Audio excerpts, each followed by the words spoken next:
नहमदुहु व नुसल्ली व नुसल्लिमु अला रसूलिहिल करीम अम्मा बाद फ़अऊज़ु बिल्लाहि मिनश शैतानिर रजीम बिस्मिल्लाहिर रहमानिर रहीम। हर तरह जी वाखाण उन रहीम ऐं करीम रब जल्ल जलालहू जे लाइ जेको अकेलो इबादत जो लाइक़ु आहे, समूरी काइनात जो अकेलो ख़ालिक़ यानी पैदा कंदड़ आहे, समूरी काइनात जो अकेलो मालिक हलाईंदड़, समूरी काइनात जो अकेलो रब यानी पालणहार ऐं हर तरह जी महिरबानी, एहसान, इनाम, कहिड़ी बि महिरबानी हुजे उन करीम रब जे तरफ़ां आहे। पोइ ज़रियो केर बि बणिजे। लखे करोड़ों दुरूद व सलाम अल्लाह तबारक व तआला जे आख़िरी नबी ऐं तमामु नबीअनि जे सरदार हज़रत मुहम्मद सल्लल्लाहु अलैहि व आलिहि वसल्लम जन जी ज़ात अक़दस ऐं संदन आल ऐं असहाब सगोरनि ते। सिंध टीवी जो प्रोग्राम रोशनी जी वाट जे तमामु सामाईन ऐं नाज़रीन जी ख़िदमत में अस्सलामु अलैकुम वरहमतुल्लाहि ताला व बरकातुहू। दुआ आहे अल्लाह तबारक व तआला अव्हांखे सदाईं शाद ऐं आबाद रखे। अल्लाह पाक जी बारगाह में इल्तिजा आहे त हू अॼोको भलारो ॾींहुं असां सभिनी जे लाइ बाबरकत बणाए, हर तरह जी मुसीबत, परेशानी, फितने, फ़साद खां असां सभिनी खे पंहिंजी पनाह में रखे। भलारे वक़्तु सुबुह जे भलारे पहर में भलारो प्रोग्राम अव्हां जी ख़िदमत में पेश करियूं पिया। इन्हीअ में अॼु जंहिं टॉपिक ते आऊं गुफ़्तगू कंदुसि, जंहिं ते अव्हां सवालात ॿुधंदा, जवाबात बि ॿुधंदा। नाज़रीन, असां हमेशह पंहिंजो पाण खे ख़ुशि रखणु चाहींदा आहियूं ऐं ख़ुशि रहण बि घुरिजे, ख़ुशि रहण बि घुरिजे, ख़ुशि रखण बि घुरिजे।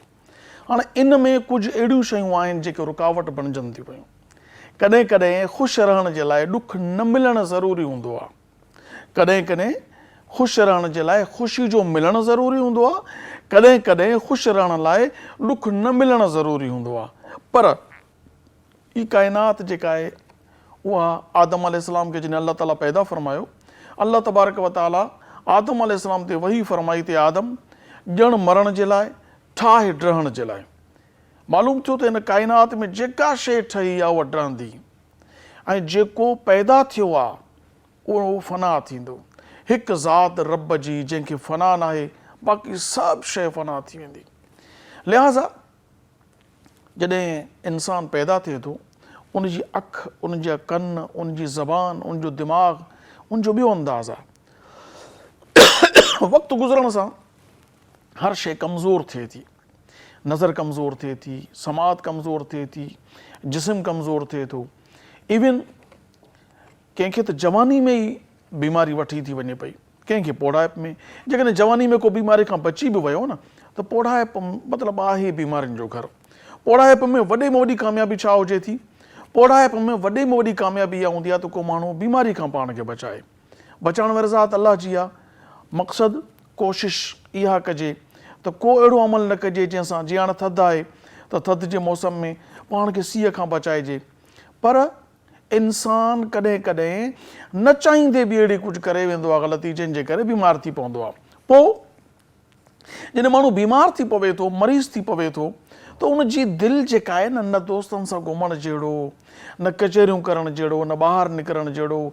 जेकॾहिं को बेड रेस्ट थी वियो आहे, बिस्तरे ते अची वियो आहे, त उहो त चवंदो मूंसां अची करे को मिले, ॿ लफ़्ज़ मूंसां को ॻाल्हाए, को मुंहिंजा हाल ओरे, मूंखां दर्द पुछे, मूंखां तकलीफ़ पुछे।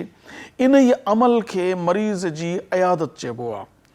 अॼु असां मरीज़ जी अयादत जे बाबति मालूमात हासिलु कंदासीं, छो त असांजो प्रोग्राम तरबियती प्रोग्राम आहे। तव्हां शुरूअ खां ॾिसंदा था अचो, असांजा जेके मौज़ूआत आहिनि उहे तमामु तरबियत ते मबनी हूंदा आहिनि। वॾा हुजनि, जवान हुजनि या पोढ़ा हुजनि, सभिनी जी, ॿारड़ा हुजनि, उन जी तरबियत ते मबनी आहे। सो असां अॼु इन मरीज़ जी अयादत जे मौज़ूअ ते गुफ़्तगू कंदासूं त उन में केॾो मरीज़ खे राहत पहुचंदी आहे, अलाह तबारक व ताला केॾो ख़ुशि थींदो आहे। उन जे हबीब करीम अलैहिस्सलाम मरीज़ जी अयादत करण बाबति छा इरशादात फ़रमाया आहिनि ऐं इन जा दुनियावी फ़ाइदा छा आहिनि, उखरवी फ़ाइदा छा आहिनि, इहा समूरी गुफ़्तगू सहेड़े करे इन हिकिड़े प्रोग्राम में असां विझण जी कोशिशि कई आहे, पेश करण जी कोशिशि करियूं था। दुआ करियो त अल्लाह तबारक व ताला असांखे पंहिंजे इन नेक मक़सद में कामयाबी अता फ़रमाए।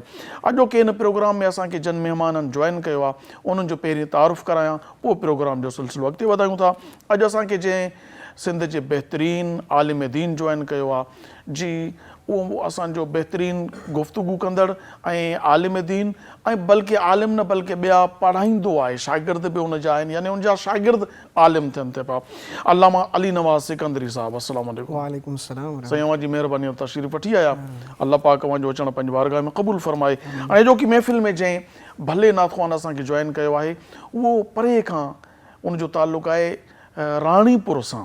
राणीपुर सां ताल्लुक़ु रखण वारो मोहम्मद सलीम ॼामड़ो, अस्सलामु अलैकुम। वालेकुम सलाम व रहमतुल्लाहि अवां जी महिरबानी, व बरकातहू। अवां असांजे प्रोग्राम में तशरीफ़ वठी आया।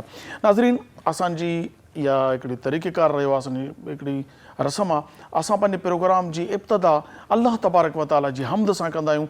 अॼु अल्लाह तबारक व ताला जी बारगाह में हमद पेश करण जी सआदत हासिल करे रहिया आहिनि मोहम्मद सलीम ॼामड़ो। सल्ले अला नबीना सल्ले अला मुहम्मदिन हस्बी रब्बी जल्लल्लाह अल्लाहु अल्लाह माफी कल्बी गैरुल्लाह अल्लाहु अल्लाह दुखड़ा मिटाए केर थो अल्लाहु अल्लाह मुश्किल हटाए केर थो अल्लाहु अल्लाह रोज़ी रसाए केर थो अल्लाहु अल्लाह हस्बी रब्बी जल्लल्लाह अल्लाहु अल्लाह सब जो हिकु मअबूद आ अल्लाहु अल्लाह रहमत अला मदूद आ अल्लाहु अल्लाह उन ज़ात खे ई सुजूद आ अल्लाहु अल्लाह हस्बी रब्बी जल्लल्लाह अल्लाहु अल्लाह माफी कल्बी गैरुल्लाह अल्लाहु अल्लाह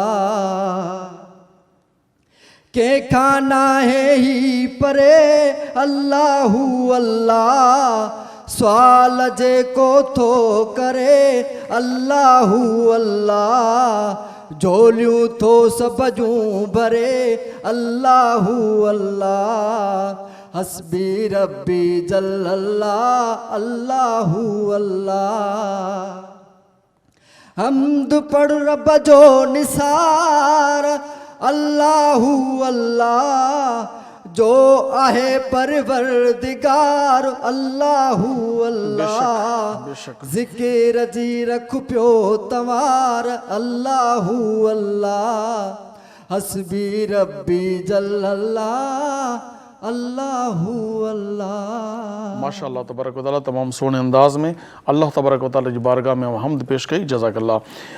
नाज़रीन, अॼु असां जंहिं टॉपिक ते गुफ़्तगू कंदासूं उन मुतालिक़ असांखे मालूमात हासिल करणी आहे, सो तमामु पंहिंजे भाइरनि ऐं भेनरुनि ऐं ॿचड़नि खे गुज़ारिश आहे अवां कमकार पंहिंजा जेकॾहिं करे रहिया तो तवजो हेॾां हुजे ताकी का बि ॻाल्हि अवां खां रहिजी न वञे। अलामा साहब, अयादत चइजे छा खे, अयादत जी माना बुनियाद छा आहे, अयादत कीअं हूंदी आहे? माशाअल्लाह साईं, तव्हांजो सुवालु तमामु बहितरीनु आहे त अयादत छा खे चइबो आहे। अयादत यानी कंहिं मरीज़ खां उन जी तबा पुरसी करणु, उन जी मिज़ाज पुरसी करणु, उन जे तबियत जे बारे में हाल अहवाल ओरणु ऐं उन जी दिलि जाइ ॾियण जे खे अयादत चयो वेंदो आहे। असांखे हर ॻाल्हि जाइ ॼम खां वठी मरण ताईं इस्लाम सेखारी आहे त बाबा तव्हां हीअं ज़िंदगी गुज़ारियो, अहिड़े नमूने सां तव्हां कंहिंसां पेश अचो। त अहिड़े नमूने सां जीअं इस्लाम असांखे अव्हांखे कंहिं मुस्लमान भाउ जी ख़ुशियुनि में शामिलु थियण जी तरग़ीब ॾिए थो, अहिड़े ई नमूने सां असां ई अव्हांखे इस्लाम कंहिं बीमार जी इयादत करण जे लाइ बि हुकुम इरशाद फ़रमायो आहे। उन जे लाइ ॿुधायो आहे त तव्हां कहिड़े नमूने सां हुननि सां पेश अचो ऐं मरीज़ सां कहिड़े नमूने सां तव्हां हाल अहिवाल ओरियो। उन जे लाइ असांखे इस्लाम तरग़ीब ॾिनी आहे। त हुज़ूर अलैहिस्सलातु वस्सलाम जी हदीस मुबारक आहे, हज़रत अबू सईद ख़ुदरी रज़ी अल्लाह तआला अन्हु पाण फरमाइनि था त रसूलुल्लाह सल्लल्लाहु अलैहि वसल्लम फरमायो त तव्हां जॾहिं बि कंहिं मरीज़ जी इयादत करण जे लाइ वञो त हुनखे तव्हां नई ज़िंदगी जी उमेदु ॾियारियो। उन नई ज़िंदगी जी उमेदु ॾियारण सां उन जो मौत टरे त नथो सघे, उन जी बीमारी ख़तमु त नथी थी सघे, पर हुन जी दिलि ख़ुशि थी वेंदी। इहो ई अव्हां जे लाइ सदको आहे। मरीज़ जॾहिं पंहिंजे मर्ज़ में मुब्तला हूंदो आहे त हू इहो ई चाहींदो आहे त मूंखे हिन ग़मनि में हिन तकलीफ़ में को मूंखां पुछण वारो हुजे, को मूंसां हाल अहिवाल ओरण वारो हुजे।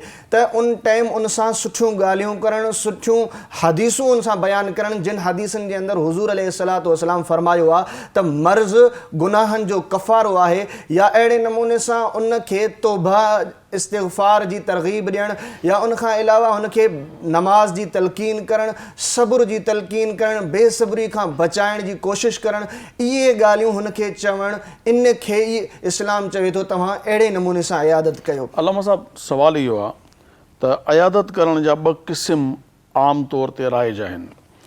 के वॾो हुअण जी हैसियत सां वञी करे चवनि, सोचंदा आहिनि शायदि मां सम्झदार आहियां, मां ॾाहो आहियां, मां वॾो आहियां, पोइ मरीज़ खे दड़को ॾियणु। मां ॿई क़िस्म पेश करियां थो, पोइ तव्हां ॿुधायो त इस्लाम कहिड़ी शइ खे पसंदि करे थो।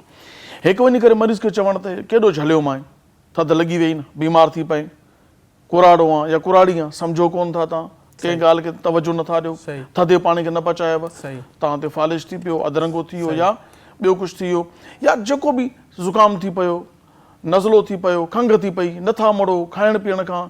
मां एहतियात जे लाइ चवां थो, डॉक्टर एहतियात लाइ चए थो, तव्हां ख़्यालु नथा कयो पिया, तव्हांखे ख़बर आहे इन जो नतीजो छा निकिरंदो, इन खां पोइ मर्ज़ वधंदो, मैदो ख़राबु थींदो, गुर्दा ख़राबु थींदा, वॾे घण में पवंदो, मुसीबत में पवंदो, असांजे लाइ बि परेशानी, तव्हां लाइ परेशानी। सो तव्हांखे महिरबानी कयो, महिरबानी कयो, अलाह जो वास्तो आहे, एहतियात कयो, न कंदा कयो इहे शयूं। इन खां एहतियात न कंदो त पोइ तव्हां तकलीफ़ में पवंदो, पाण बि असांखे बि विझंदो। हिकु ॿियो तरीक़ो इहो आहे त अच्छा, उन में इहो चवणु त जेकॾहिं ईअं न आहे त पोइ वरी इन सां गॾु इहो बि आहे त हीअ बाबा सज़ा आहे, गुनाहनि जी बि सज़ा आहे। त मर्ज़ जेको आहे गुनाह कंदो आहे त माण्हू खे तकलीफ़ ईंदी आहे, को ग़लतियूं बि कयो था पिया, उनखां बि तौबा कयो, ग़ीबत न कयो, चुगली न हणो त ॿिए मर्ज़ न अचनि, बहानो बि लॻी वियो तव्हांजे पंहिंजी ग़फ़लत जे करे, वरी गुनाह बि करियो था, उनजी सज़ा बि थिए थी। वरी हिकिड़ो ईअं अची करे इयादत थो करे पियो त का ॻाल्हि न आहे, बीमारी त बाने जा दरजात बुलंद करण जो ज़रियो हूंदी आहे। अल्लाह तबारक व तआला जे बाने जा दर्जा बुलंद करणु चाहींदो, उनखे बीमार कंदो आहे। हदीस शरीफ़ में आहे त हिकिड़ी राति जो बुखार हुजे त ईअं हूंदो जीअं पता वण जा छणनि, उहो सुबुह ताईं ईअं हूंदो जीअं माउ जे पेट मां न हुजाओ। इहा तकलीफ़ त अल्लाह पंहिंजे प्यारनि ॿारनि खे ॾींदो आहे, ऐं इन सां गुनाह मुआफ़ थी वेंदा आहिनि, गुनाह ख़तमु थी वेंदा आहिनि। हदीस शरीफ़ में त जंहिंखे बुखार ते बीमार हुजे, उन जा गुनाह ईअं छणंदा आहिनि जीअं पता सरउ जे मौसम में वण जा पता किरंदा आहिनि। को मसइलो न आहे, अल्लाह जी रहमत वॾी आहे, ऐं आज़माइश आहे, नबियनि सगोरनि खे आई आहे। त इहो अंदाज़ हुअणु घुरिजे, हीउ अंदाज़ हुअणु घुरिजे। हुन खां पुछूं त तो छो दड़का थो ॾे, चई यार घणो सम्झायो आहे, नथा मुड़नि पिया, कुराड़ा आहिनि, ज़िद कनि था, या ॿारड़ा आहिनि, सम्झनि कोन था, दड़को ॾींदासीं त ॿीहर एहतियात कंदा। छा तरीक़ो सही आहे? साईं, मर्ज़ जी हालत में उन जी दिलजोई ॾियणु, बाबा तोखे मर्ज़ आयो आहे, अलाह जे तरफ़ां आहे, ज़ाहिरी ॻाल्हि आहे, हीउ मर्ज़ गुनाहनि जो कफ़ारो हदीस में ॿुधायो वियो आहे त तूं इन मर्ज़ में आहीं, कुझु ॾींहुं मर्ज़ आहे, तोखे इनशाला छॾे वेंदो, तूं हिन दवाउनि खे खा, ऐं हिननि शयुनि खां तूं ख़ुशी सां अहिड़े नमूने सां हुनखे सम्झायो वञे जो हुनजी ॻाल्हि बि हुनजे सम्झ में अची वञे, ऐं हुनखे ॾुखियो बि न लॻे। हुज़ूर सल्लल्लाहु अलैहि वसल्लम इन ॻाल्हि खां मना कई आहे त तव्हांखे मरीज़ खे जॾहिं तव्हां इयादत जे लाइ उन वटि वञो था त हुनखे तव्हां अहिड़ी ॻाल्हि न चओ जो हुनखे ॾुखी लॻे। तव्हां उनखे अहिड़ियूं ॻाल्हियूं चओ त बाबा तूं मर्ज़ में आहीं, पहिरियां तूं फलाणी नेकी कंदो हुएं, ज़ाहिरनि दुनिया में घुमंदो फिरंदो हुएं, तूं फलाणी नेकी कंदो हुएं, अॼु तूं मर्ज़ में पइजी वियो आहे, पर तूं सुतो खट ते पियो आहे, अल्लाह ताला इन जो बि तोखे सवाबु ॾींदो। तुंहिंजो सुम्हणु हदीस पाक में ईंदो आहे त जॾहिं मरीज़ रोअंदो आहे, दर्द जी माना घणे हुजण जे करे, तकलीफ़ जे घणे हुजण जे करे, जॾहिं हुनजे अखियुनि मां ॻोढ़ा अची वेंदा आहिनि, सब्र जे हुजण जे बावजूदि बि अखियुनि मां ॻोढ़ा ईंदा आहिनि, त अल्लाह ताला मलाइकनि खे फरमाईंदो आहे त इहो इन शख़्स जो, इन मरीज़ जो रोअणु मूं रब जी तस्बीह में लिखंदा वञो।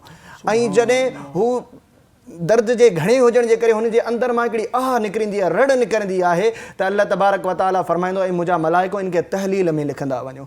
जॾहिं हू शख़्स उन पंहिंजी खट ते पासा तब्दील कंदो आहे मर्ज़ जी हालति में, कॾहिं हिन पासे कॾहिं हिन पासे, अल्लाह तबारक व ताला फरमाईंदो आहे मुंहिंजा मलाइको इहो जिहाद फ़ी सबीलिल्लाह लिखी छॾियो। सुभान अल्लाह। हुज़ूर अलैहिस्सलातु वस्सलाम फरमाइनि था उन मरीज़ जो खट ते आराम करणु सदको हूंदो आहे। हाय हाय। त माना उनखे असां अहिड़ियूं हदीसूं ॿुधायूं जिन में हुनजी दिलि ख़ुशि थिए ऐं उन ख़ुशी मां ई उनखे फ़ाइदो थी थो सघे। हीअ डॉक्टरनि जो इलाजु जेको आहे इहो बि फ़ाइदेमंद आहे, पर हिकु अहिड़ा माण्हू हूंदा आहिनि जिन जो मरीज़ वटि वेहणु माना माउ जे लाइ पुट जो, ऐं गहरा दोस्त जॾहिं पाण में मिलंदा आहिनि, जिन जे मिलण सां हुननि जी तबियत में हिकिड़ी कशिश पैदा थींदी आहे, हुननि जी तबियत जे अंदरि हिकिड़ी ख़ुशी पैदा थींदी आहे, त इहे ई उन डॉक्टर जी दवा खां वधीक इहे उन जे लाइ दवा हूंदा आहिनि। माशाअल्लाह अल्लामा साहब, इहा मौज़ू तमामु बहितरीन मोड़ ते अची पहुतो आहे। इन गुफ़्तगू खे इतां ई कंटिन्यू कंदासूं, जारी कंदासूं।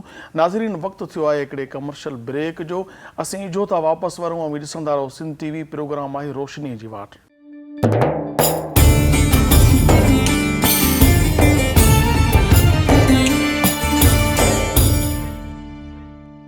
भलीकार नाज़रीन, सुबुह जे हिन भलारे पहर में माशाअल्लाह तबारक व ताला भलियूं ॻाल्हियूं, सुठी सम्झ ऐं सुठी तरबियत जो मिलणु यकीनन कंहिं वॾी नेमत खां घटि नाहे।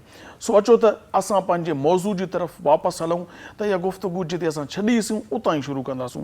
अल्लामा साहब, कॾहिं कॾहिं ईअं बि थींदो आहे जो अयादत करण जे लाइ कोई आयो त हूंदो आहे, पर अंदरि में कावड़ हूंदी आहे। मां उहे ॻाल्हियूं थो करियां जेके मुआशिरे में ॾिठियूं ऐं ॿुधियूं वञनि थियूं पियूं। कावड़ आहे, हल यार हिन खां बदिलो वठी अचूं। आया बहानो छा आहे, अयादत करणु आया। पहुता, उते पहुचण सां ॾिसी मुश्किल आहे, हे मर्ज़ ई ख़तरनाक आहे साईं, ताकी उनजी नीयत उनखे टेंशन ॾियण जी आहे। गर्भातियुनि खे कोरोना आहे भाउ, ऐं इन कंडीशन में कोरोना थियो त माना कहिड़ो हेपाटाइटिस, इन मां अल्लाह हयाती ॾे यार, को मसइलो न आहे, पर आहे मुश्किल। बिल्कुलु अहिड़े क़िस्म जो अंदाज़ ऐं उन मरीज़ खे शदीद तकलीफ़ में मुब्तला, होॾां हू अॻु में आज़माइश में आहे। वेतर इहो छा इहो अमल करण सां गुनाह मिलंदो या को मसइलो न आहे?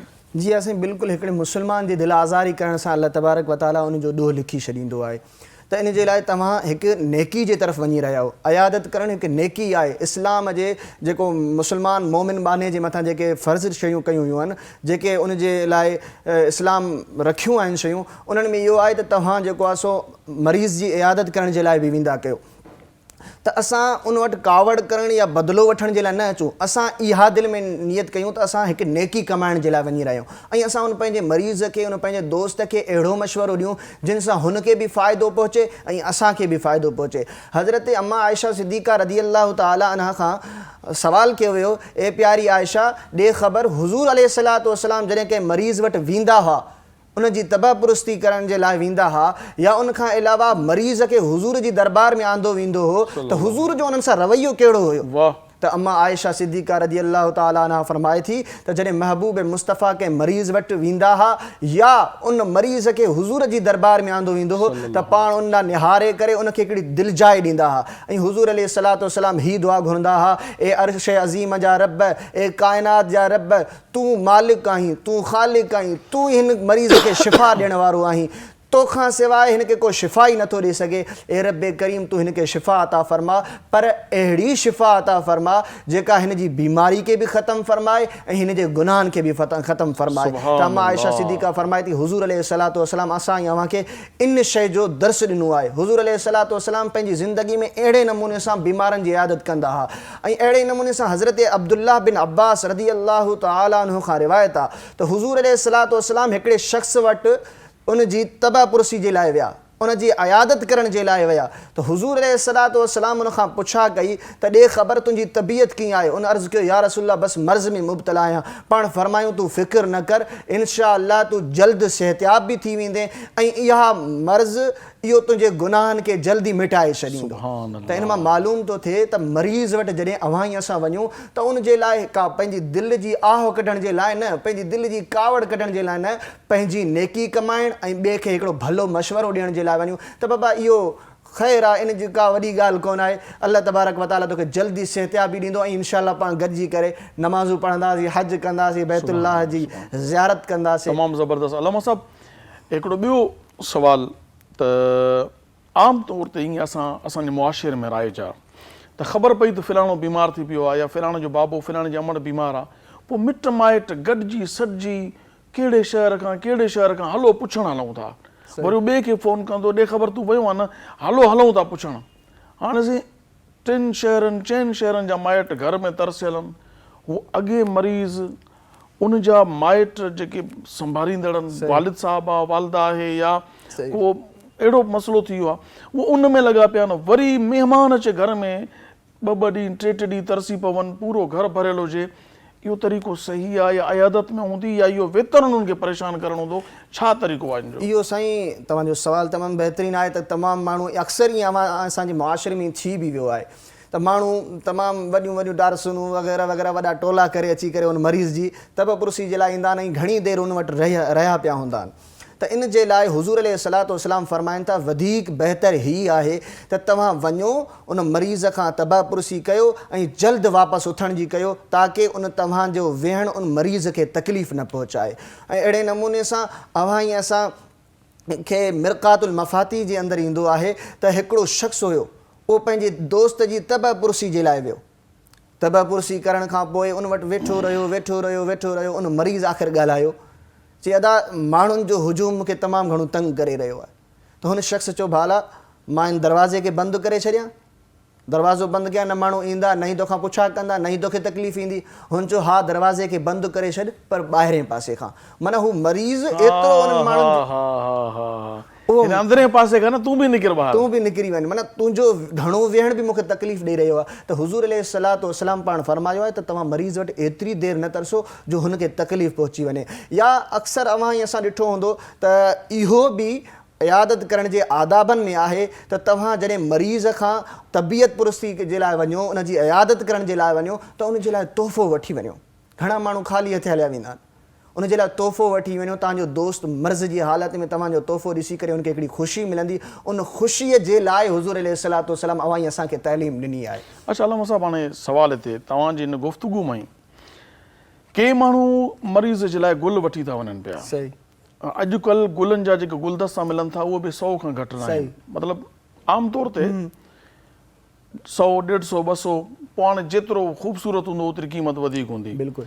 उहो खणी वञणु, 10 जेके आहिनि सो आया अयादत करण जे लाइ, 10 माइट आया या दोस्त आया, 10 गुल अची करे पिया, इन जो मरीज़ खे फ़ाइदो या ॿियो सुवाल इन जे अंदरि ई त के माण्हू हाणे उनखे डॉक्टर झलियो आहे तोखे मिठाण न आहे खाइणी, सभु केला वठी आया, अंब वठी आया, वग़ैरह वग़ैरह मिठियूं शयूं। हा मरीज़ त ॾिसंदो रहंदो, उनजी हसरत थींदी त मूंखे डॉक्टर झलियो आहे, हे सभु माइट खणी आया आहिनि। या उनखे खंघि आहे, उनखे नज़लो थियल आहे, थधि लॻल आहे, उन लाइ थधियूं शयूं वठी वञनि। हाणे केलो थधि में जेकॾहिं खाए थो त थधि वधंदी, ठीकु आहे। खंघि त जी वाइटामिन सी जे लाइ त खणी नारंगी बहितर आहे, मगर ज़ुकाम जे लाइ।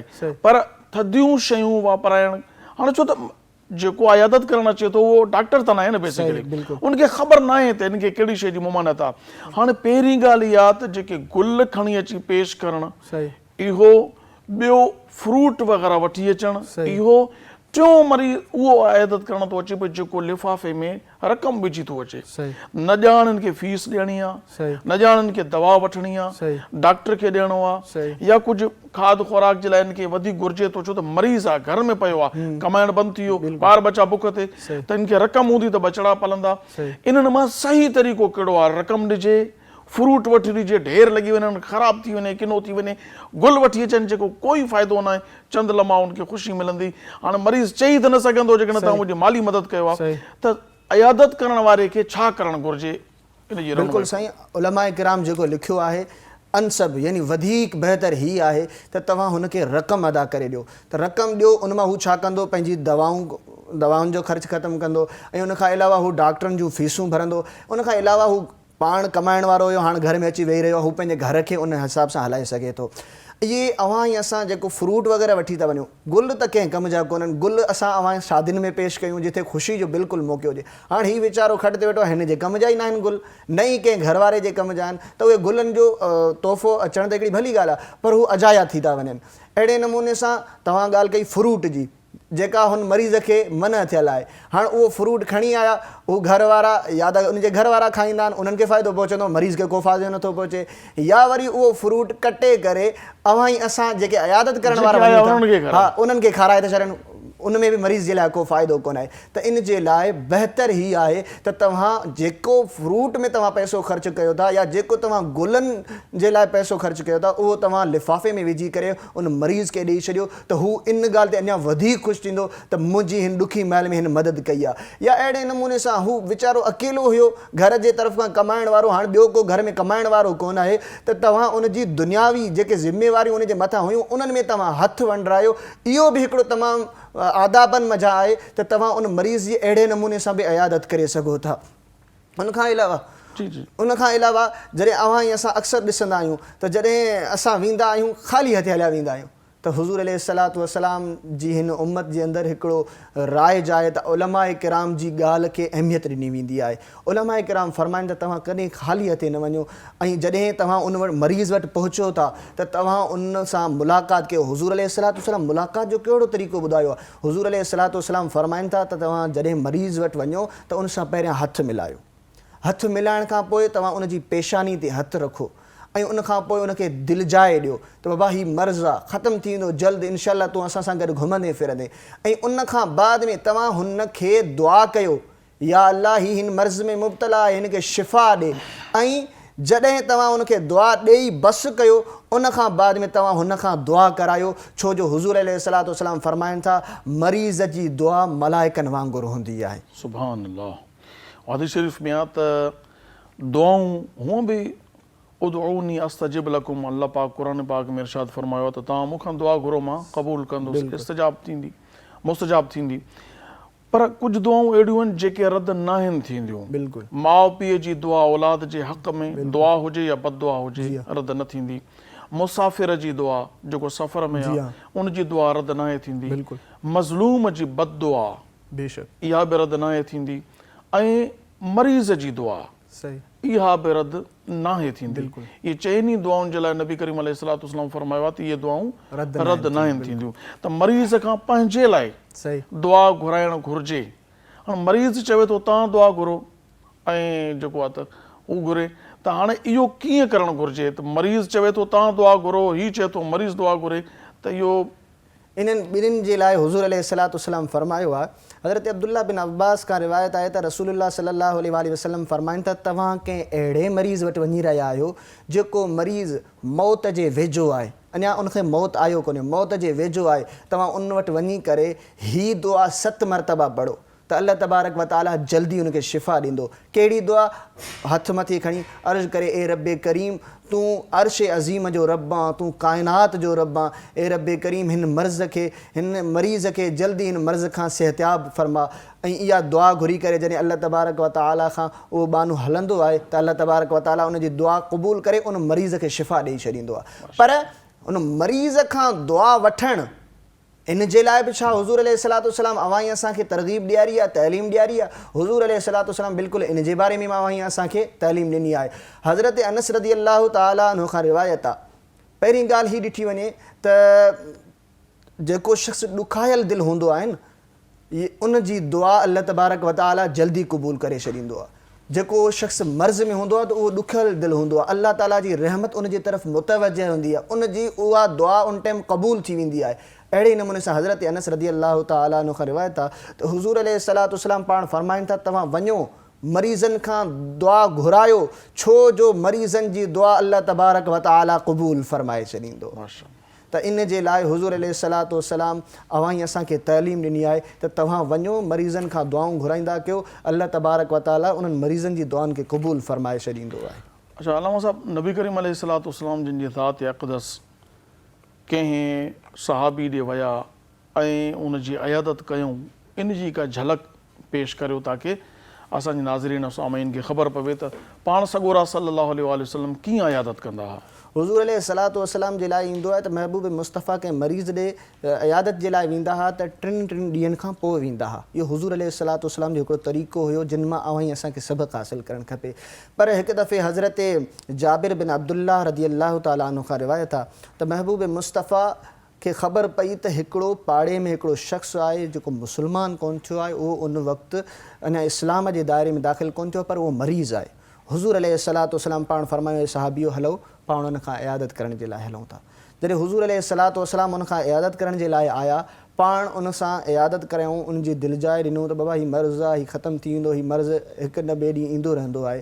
अहिड़े नमूने सां उन खां पोइ हुज़ूर अलैहिस्सलातु वस्सलाम फरमायो तूं हाणे इस्लाम क़बूल कर त अल्लाह तबारक व तआला तोखे मौत जॾहिं ॾींदो त उहो इस्लाम जे मथां मौत ॾिए, त इहो अवां ई असांजे लाइ हिकु बहितरु आहे।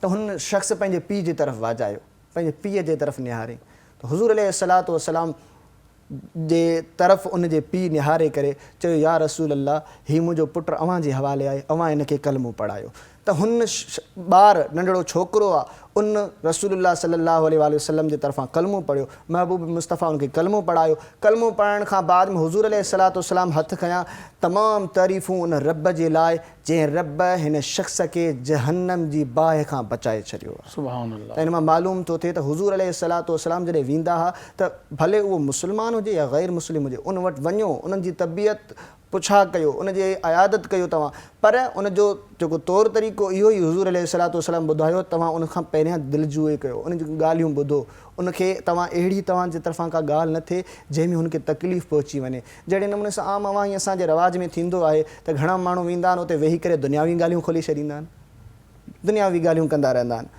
उन्हनि जो उन सां छा थींदो आहे, हू मरीज़ वीचारो सोचींदो रहंदो, हुननि जी का अहिड़ी ॻाल्हि हूंदी आहे जेका हुनजे ज़हन में अची वेंदा, हू सोचींदो रहंदो, उन में हुनखे वधीक तकलीफ़ थींदी आहे। त हुज़ूर अलैहिस्सलातु वस्सलाम इन्हनि शयुनि खां मना फरमायो, पाण फरमाईंदो जल्दी तव्हां तबियत पुछा कयो ऐं उथण जी कयो। अहिड़े नमूने सां अवां ई असांजा घणा माण्हू छा कंदा आहिनि, उते वञी करे सिगरेट दुखाए वेही रहंदा आहिनि। उहा सिगरेट जे धुएं सां बि उन मरीज़ खे जेको आहे सो तकलीफ़ पहुचंदी आहे।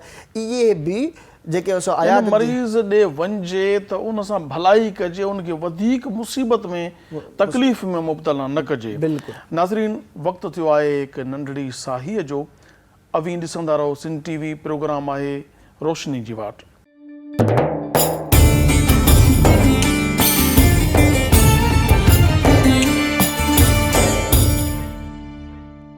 भलीकार नाज़रीन, सुबुह जे इन भलारे पहर में तमामु बहितरीन मौज़ू ऐं गुफ़्तगू हिकु सुठे मोड़ ते पहुती आहे। अचो त हिन गुफ़्तगू जे सिलसिले खे अॻिते वधायूं था पिया। अलामा साहब, कुझु माण्हुनि जी आदत हुजे थी, मतिलबु मिसाल जे तौर ते को पोड़ो थी वियो या पोड़ी थी वई त ज़ाहिर हाणे त उनखे तकलीफ़ थियणी आहे, कॾहिं जंग में सूरु, कॾहिं पासे में सूरु, कॾहिं मथे में सूरु, कॾहिं पेट में सूरु, कॾहिं कन में सूरु, कॾहिं पोइ कुझु माण्हुनि जी हिकु आदत ॾिठी वई आहे त उहे कराईंदा रहंदा आहिनि हरू हाय इहो महसूसु कराइणु ताकी सभई मूं ते तरस कनि, चवनि त यार केॾो मुसीबत में आहे, केॾो तकलीफ़ में आहे। इहो करणु कीअं आहे, इस्लाम जे बारे में छा इहो करणु घुरिजे, ॿियनि खे बार बार महसूसु कराइणु घुरिजे त मां तकलीफ़ में आहियां, मां बाज़ार में आहियां, मां यानी की ₹1 जी तकलीफ़ आहे त ₹10 जी करे पेश करणु, इहो इस्लाम जे बारे में छा थो चए पियो? साईं, ईअं उन्हनि खे न करणु खपे। इस्लाम इहो थो चवे त जॾहिं तव्हां कंहिं मर्ज़ में मुब्तला थी वञो त उन वक़्तु तव्हां सब्र कयो। सब्र जो तव्हांखे फल अल्लाह तबारक व तआला अजुर जी सूरत में अता फ़रमाए छॾींदो आहे। बाक़ी अवां ई असां मतिलबु को बीमार थिए थो ऐं उहो थोरे मर्ज़ खे वॾो ॼाणाए थो, वॾियूं रड़ियूं थो करे, या ॿियनि खे इहो महसूसु थो कराए त मूंखे तमामु घणो मर्ज़ थी रहियो आहे, त पोइ माण्हू उनजी दवा का नथा करे सघनि। माण्हू घटि में घटि उनखे इहो ई चई सघनि था, हा वाह वाह वाह यार ॾाढो मरीज़ आहे, वीचारे सां हालत लॻी पई आहे। माण्हू मायूस थींदा, हा, माण्हू मायूस थी सघनि था, उनजा औलाद, उनजे पुट उहे मायूस थी सघनि था, बाक़ी हुनखे ॿियो को फ़ाइदो नथो थी सघे। मतिलबु इहो बि हिकिड़े क़िस्म जो नुक़सानु आहे पंहिंजे औलाद खे परेशान करे। यानी पंहिंजे इन अमल सां माण्हू पंहिंजे वारसनि खे, पंहिंजे माइटनि खे परेशान करे थो। शिफ़ा ॾियण वारी ज़ात अल्लाह जी आहे, इलाज डॉक्टर कंदो, न तव्हांजो औलाद डॉक्टर आहे, न नऊज़ बिल्लाह को ख़ुदा आहे, ख़ुदा जी ज़ात इंसान थियण खां पाक आहे, उहो अहिड़ो आहे। हाणे इन जे बारे में करणु छा घुरिजे? करणु हुनखे सब्र करणु घुरिजे, छो जो सब्र जी सूरत में हिकु त अल्लाह तबारक व तआला सब्र जी सूरत में हुनखे दुनिया में इहो फ़ाइदो ॾींदो जो शिफ़ा ॾेई छॾींदो। हू अल्लाह जी तस्बीह बयानु करे, अल्लाह तबारक व तआला खां पंहिंजे मर्ज़ जी इन छोटकारे जे लाइ दुआऊं घुरे, ऐं उनखां अलावा ॿियो हुनखे अल्लाह तबारक व तआला आख़िरत में अजुर अता फ़रमाए छॾींदो आहे। हिकिड़ी हदीस मुबारक में ईंदो आहे त हुज़ूर अलैहिस्सलातु वस्सलाम फ़रमाइनि था, जॾहिं कंहिं शख़्स खे मर्ज़ु लॻंदो आहे त अल्लाह तबारक व तआला उन जे तरफ़ 2 फ़रिश्तनि खे मोकिलींदो आहे। ए मुंहिंजा फ़रिश्तो वञो, हीउ मर्ज़ में हिन वक़्तु मुब्तला आहे, ॾिसो हीउ पंहिंजे इयादत करण वारनि खे या इन जे औलाद जेका इन खां पुछा थी करे, बाबा ॾे ख़बर तुंहिंजी तबियत कीअं आहे, हाणे कीअं थो महसूसु करीं, उन्हनि खे कहिड़ो थो जवाबु ॾे। जॾहिं हू चवंदो आहे शुक्र अल्हम्दुलिल्लाह, बसि बहितर आहियां, मतिलबु केॾो बि दर्द हुजे, हू इहो लफ़्ज़ जॾहिं चवंदो आहे त अल्लाह तबारक व तआला जा फ़रिश्ता उन वटि पहुचंदा आहिनि ऐं अर्ज़ु कंदा आहिनि, रब करीम हीउ बानू त हीअं थो चवे पियो, त अल्लाह तबारक व तआला फ़रमाईंदो त हे मुंहिंजा मलाइको तव्हां गवाह रहिजो, मां अल्लाह तबारक व तआला हिन जे समूरनि गुनाहनि खे माफ़ फ़रमाए छॾींदो। सुभान अल्लाह। त इहो ॾिसो हिकिड़ो वॾो अजुर आहे त अल्लाह तबारक व तआला हुन जे गुनाहनि खे माफ़ थो फ़रमाए छॾे ऐं उन खां बाद में दुनिया में बि उनखे घणा ई फ़ाइदा थींदा आहिनि। तव्हां ऐं असांखे इस्लाम जेको आहे सो तरगीब ॾिए थो, तव्हां इयादत करणु वञो, माण्हू बीमार हुजे, ईअं न हुजे साईं हाणे मरीज़ आहे, बार बार हू पंहिंजे मर्ज़ खे पाॾाए थो पियो, हेॾो ॿुधाए थो त ज़ाहिर थो करे त मूंखे हेॾो मर्ज़ आहे, हेॾो मर्ज़ आहे, उन खां पुछा ई न कजे, पासो मटाए हलियो वञिजे। त उन जे लाइ असांखे दुनिया में फ़ाइदो हासिलु करिणो आहे त उनखां अवां ई असां उनखां तबियत पुछा कयूं। इस्लाम असां ई अव्हांखे इन ॻाल्हि जी तरगीब थो ॾियारे त तव्हां वञो उनखां तबियत पुछा कयो। हज़रत हुज़ूर अलैहिस्सलातु वस्सलाम जो प्यारो साहिबी आहे हज़रत उम्मे दरदा रज़ी अल्लाह तआला अन्हु। उन वटि हिकिड़ो शख़्स आयो, अर्ज़ु कयाईं, ए उम्मे दरदा, मुंहिंजी दिलि ॾाढी सख़्तु थी पई आहे, मतिलबु न कंहिंजे लाइ मूंखे प्यारु आहे, न कंहिंसां मुहबत थिए थी, न अल्लाह जे तरफ़ मुंहिंजो रुजू थिए थो, त हाणे मां कयां त छा कयां? मूंखे अहिड़ो को तव्हां इलाजु ॿुधायो, अहिड़ो को उम्मे दरदा तव्हां अहिड़ो को मूंखे तव्हां हिकिड़ो इलाजु ॿुधायो जेको मां कयां त मुंहिंजी दिलि जेका सो नरम थी वञे, अल्लाह जी ज़िक्र ॾांहुं मशगूल थी वञे। त हज़रत उम्मे दरदा रज़ी अल्लाह तआला उनखे फ़रमायो त तूं वञी करे तूं क़ब्रिस्तान वेंदो कर ऐं जनाज़नि में दाख़िल थींदो कर ऐं वञी करे तूं मरीज़नि जी अयादत कंदो कर। मरीज़नि जी अयादत करण सां तुंहिंजी दिलि नरम थींदी वञे, उन्हनि जे मर्ज़ खे ॾिसंदे त तुंहिंजी दिलि अज़बा ख़ुदि नरम थींदी वेंदी, नरम थींदी त पोइ हू अल्लाह तबारक व तआला जी तरफ़ रुजू कंदी। त हू हज़रत उम्मे दरदा रज़ी अल्लाह तआला जो कौल ॿुधी करे, उनजी नसीहत ॿुधी करे उहो उतां खां हलियो वियो। कुझु ॾींहंनि खां बाद में वापसि मोटी आयो ऐं अर्ज़ु करणु लॻो, ए उम्मे दरदा, तो मूंखे तमामु प्यारी नसीहत कई, अल्लाह तबारक व तआला तोखे जज़ाए ख़ैर अता फ़रमाए। छो त तो मूंखे फ़रमायो त मरीज़नि जी इयादत कर, मां मरीज़नि जी इयादत कंदो रहियुसि, अल्लाह तबारक व तआला मुंहिंजी दिलि खे नरम करे छॾियो। हाणे मुंहिंजी दिलि एतिरी नरम आहे जो अल्लाह जो ज़िक्र नथो कयां त मूंखे सुकून न मिलंदो। सुभान अल्लाह। अल्लामा साहब, असां वटि जीअं त नाज़रीन तव्हांखे मूं अर्ज़ु कंदो रहंदो आहियां, अॼु बि अर्ज़ु कयां पियो त जेकॾहिं अॼोको प्रोग्राम मां न आहियो ॾिसी सघिया या वरी ॿीहर ॾिसण था चाहियो त यूट्यूब ते असांजो चैनल आहे, उनखे सब्सक्राइब कयो, सिंध TV HD इस्लामिक। उन ते पंहिंजा सवालात लिखो ऐं राया ॾियो, तव्हांजो सुवाल जेको आहे उहो प्रोग्राम में शामिलु कयो वेंदो। हाणे असां जेको आहे सो तव्हांजो जवाबु, तव्हां जेको सुवालु कयो आहे उहो असां पंहिंजे प्रोग्राम में शामिलु करियूं था। जी अल्लामा साहब, नुसरत फ़ातिमा असांजी मोहतरमा सखर खां, नुसरत फ़ातिमा कलोड़ो सवाल करे थी पई त मां कॾहिं बाज़ारि वञा थी पई, सही, उहो त थकिजी पवां थी पई, या कंहिं माइटनि ॾे वई आहियां या कंहिं शादी ते वई आहियां, त पोइ मोटी अची करे टंगुनि में तकलीफ़ महसूसु थींदी आहे, छा इन सूरत में वेही नमाज़ पढ़ी सघां थी, या वेही नमाज़ पढ़ां त उनजो छा तरीक़ेकार हूंदो, ऐं कहिड़ी सूरत में मूंखे वेही नमाज़ पढ़ण जी इजाज़त आहे? इहो थोरो शार्ट कजो ताकी वक़्तु असांजो।